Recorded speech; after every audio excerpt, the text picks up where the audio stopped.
After Takeoff was killed in Houston in 2022, his mother inherited what the internet calls $30 million. And the way she's living right now? People say it's insane. The woman who raised one of Migos' most gifted members from a child in Georgia went from covering the basics to controlling a $26 million estate, sitting on her son's entire music catalog, and standing at the center of one of the biggest inheritance wars this culture has ever seen.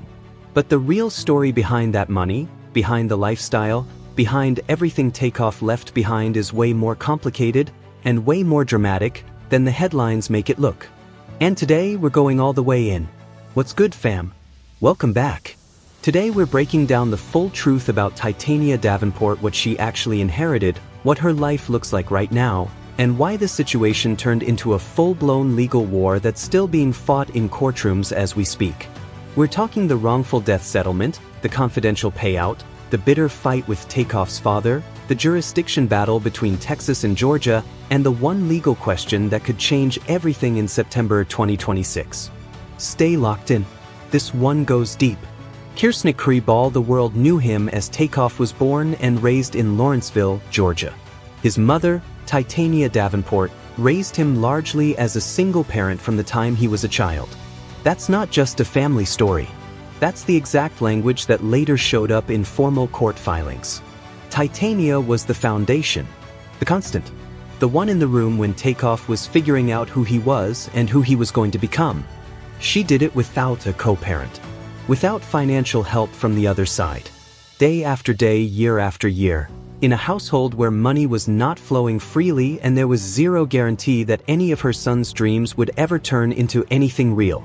And she stayed close to him every single step of the way, even after he became one of the most recognizable names in hip-hop on the planet. Takeoff mentioned her in interviews. People around him consistently described Titania as one of the central figures in his life, not just emotionally, but practically. When Migos was still an unknown group grinding for a lane, she was there. She believed before the rest of the world did. That presence, that unwavering investment before he had anything to offer in return, would later become the legal cornerstone of everything that came after his death. Now let's talk about what Takeoff built, because before we understand what was left behind, we have to understand the magnitude of what he created. Migos, Takeoff, Quavo, and Offset didn't just make music. They reshaped the entire sonic landscape of hip-hop. The triplet flow that became the default cadence for a generation came through their lane. Albums like Culture and Culture 2 didn't just chart, they dominated. They sold out arenas. They locked down major endorsement deals. They crossed into fashion, film, and brand culture at a level very few rap groups in history have reached. At their peak, Migos was a cultural institution. And Takeoff specifically was widely regarded as the most technically precise rapper in the group, the one with the cleanest delivery, the one who was quietly underrated while everything else around him was loud. His solo debut, Only Built for Infinity Links, dropped in 2022 and only reinforced what fans had been saying for years. Through all of that commercial success, the tours, the plaques, the collaborations, Takeoff never forgot where he came from and who had been there from the beginning. As the money started flowing, he made a decision that a lot of the world didn't see coming. He started taking care of his mother on a level that went far beyond gifts and gestures. Court documents later made it plain. Once Takeoff achieved success, he covered most, if not all, of Titania's living expenses. Housing, vehicles, clothing, food, utilities. The full picture. He didn't do it for a press moment. He didn't make it a social media story. He just did it because that's who he was. He essentially built a financial ecosystem around her life and made sure she never had to worry about any of it again. A mother who gave everything she had before there was any money to speak of. And a son who made sure she never had to struggle once he had the means. Titania, for her part, stayed largely out of the spotlight even as her son's fame went global. She wasn't chasing cameras. She was supporting him the same way she always had, quietly, consistently, and with everything she had. Then came November 1st, 2022. Takeoff was at 810 Billiards and Bowling in downtown Houston with his uncle Quavo at a private party. A dice game escalated into gunfire. Takeoff was shot in the head and torso.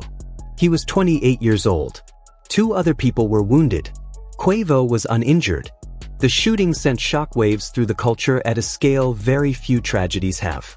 Takeoff wasn't the loud one. He wasn't in the middle of public beefs. He wasn't making headlines for drama. He was just there at a private party with family. And in a single moment, everything ended.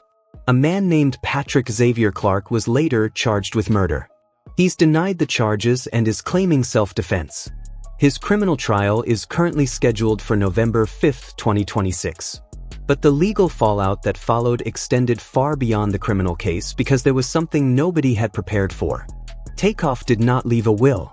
He was 28, at the height of his career. And like many artists his age, he had not yet put legal protections in place. He died without a spouse, without children. His estate, valued at an estimated $26 million, suddenly had no clear roadmap.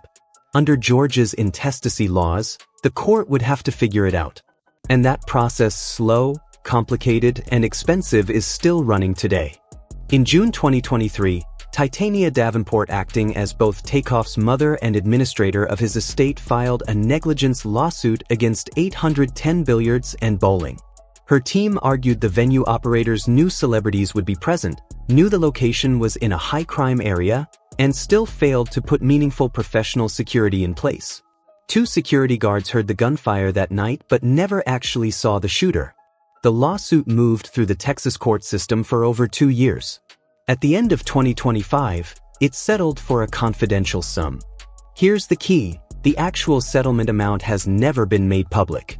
The $30 million figure circulating online does not appear in any publicly available court document. The terms are sealed. What we know for certain is that a confidential sum changed hands. And that distinction matters because the legal fight that exploded right after was about how to divide money whose exact value nobody outside that courtroom actually knows. And this is where it got ugly. After the settlement, a new dispute emerged, not from the bowling alley, but from Takeoff's own father, Kenneth Ball. Ball had not filed any legal action related to his son's death until December 2023, more than a full year after Takeoff was killed. He entered the Texas case as an intervener and made his position clear: he wanted half. His argument was rooted in Texas wrongful death law, which generally allows both biological parents to share in the proceeds regardless of the relationship they had with the deceased. Titania's legal team fired back hard. They described Ball as largely absent from Takeoff's life, negligible financial support, and effectively no emotional support. They drew a sharp contrast between a man who entered the legal process a year late and a mother who had been there from birth, raising him as a single parent and supporting his career when there was no guarantee of success. The filings noted that once Takeoff was generating real money, he returned that support to his mother by covering her expenses. Their argument was simple: a man who was barely present should not walk away with the same share secured through the grief and legal labor of the parent who was always there. Ball's position remained that the law is the law, biology entitles him to a share. But the battle didn't stay about the money. It expanded into a war over which courts should even decide. Ball wanted it to stay in Texas.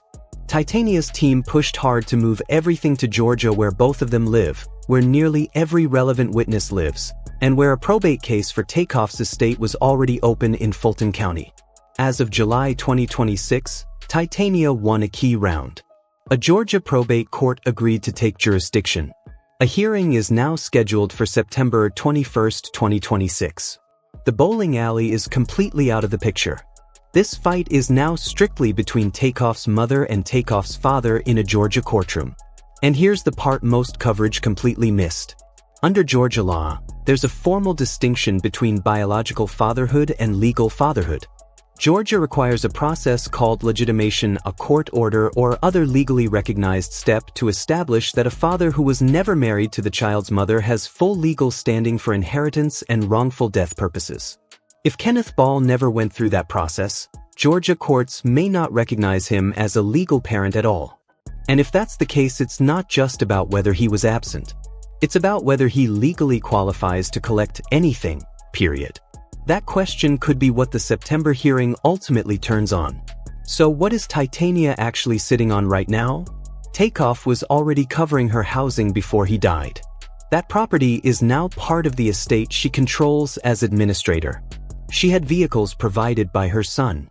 But the crown jewel is the music catalog Takeoff's body of work across every Migos project, his solo album, his features, his publishing rights.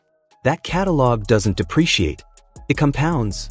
Every stream, every placement in a film, commercial, playlist, or sports broadcast money flows back into the estate. Add name, image, and likeness value. Financial accounts. Investment holdings. Additional real property. All of it under a $26 million valuation. Titania is not just a grieving mother who received a check. She is running a legal and financial operation in the middle of one of the most contested estate disputes in hip-hop history, and she's been doing it for nearly 4 years. The headline says Takeoff's mom inherited $30 million and lives an insane life. Here's what's actually true. The settlement is confidential. Nobody outside that courtroom knows the real number. The estate is valued at $26 million and is still moving through Fulton County probate. Titania is the administrator responsible for it, not necessarily the sole beneficiary of it, and not in full possession of it yet. She is actively in litigation against Takeoff's father. And the lifestyle she has, the housing, the vehicles, the stability was something her son built for her while he was still alive long before any settlement check ever existed. What Titania Davenport inherited was not just money. It was responsibility. It was grief. It was a legal battle she didn't ask for, being fought by a man who, by all accounts, wasn't in the room when it mattered. It was a legacy she now has to protect in court in Georgia in September with everything on the line. The real story isn't insane because of the numbers. It's insane because of everything those numbers forced a grieving mother to carry in the years since she lost her son. September 21, 2026. Mark it. Whatever comes out of that Georgia probate court is going to define the next chapter of one of hip-hop's most closely watched estates. And the culture is going to be watching every second of it. Now, before you go, do you think Titania deserves to keep the full settlement, or should the law apply regardless of who was actually there? Drop your thoughts in the comments. If you're not subscribed yet, hit that button and turn on notifications so you don't miss the update when that September hearing drops. We'll be right here.